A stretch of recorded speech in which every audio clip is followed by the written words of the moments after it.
سر ادھر بلوچستان میں بھی بڑا مسئلہ چل رہا ہے کمیونیکیشن کا کے ایک کارکن جو ہیں ظہور احمد، وہ بنیر میں لقمہ اجل بن گئے، لوگوں کو بچاتے بچاتے اپنا تحفظ نہیں کر سکے اور اللہ کو پیارے ہو گئے، تو اللہ تعالیٰ ان کی مغفرت کرے۔ اور جماعت اسلامی کے کارکن جو ہیں جس طریقے سے وہ میدان میں اترتے ہیں، دیکھیں افواج پاکستان کے بعد پھر جماعت اسلامی کے اور الخدمت کے کارکن ہیں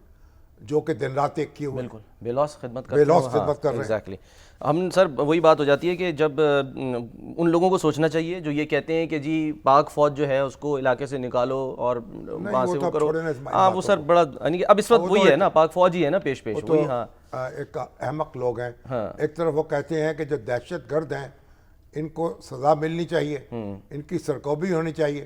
دوسری طرف کہتے ہیں کہ آپریشن نہیں ہونا چاہیے۔ کسی کو شوق ہے آپریشن کرنے کا؟ کتنے ہمارے کڑیل جوان جو ہیں وہ جام شہادت نوش کرتے ہیں، بڑے بڑے افسر ہمارے مارے جاتے ہیں، اور یہ یعنی جن کی تربیت پر یعنی برسوں لگے، اور ان کو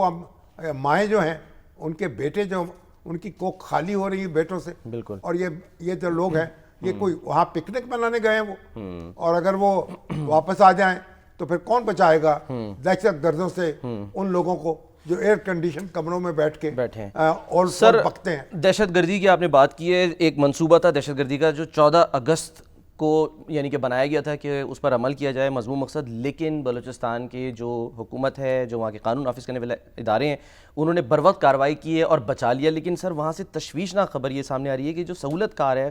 پی ایچ ڈی یعنی لیکچرار ہے، مطالعہ پاکستان میں پی ایچ ڈی ہے، عثمان غنی 18 گریڈ کا ہے، اس کی اہلیہ وہ بھی جو ہے سر سرکاری ملازم ہے، اس کے بھائی کے بارے میں کہا جا رہا ہے ریکارڈنگ منصوبے میں ملازم ہے، سرکاری ملازم یعنی کہ ہو کر بھی محرومیوں کی بات کرتے ہیں، اور یہ جو ہے نا سچویشن ہے۔ وہ اکبر ہمارے یہ جو ہیں سرفراز بگٹی صاحب، سرفراز بگٹی صاحب، انہوں نے آج پریس کانفرنس کی ہے، اس میں بتایا ہے کہ یہ جو لیکچرر ہیں ڈاکٹر قاضی، یہ اپنے موٹر سائیکل پر بٹھا کر خود کش حملہ آور کو ریلوے اسٹیشن تک چھوڑ کے آئے، اور ان کو اسلحہ دیتے تھے، خواتین کو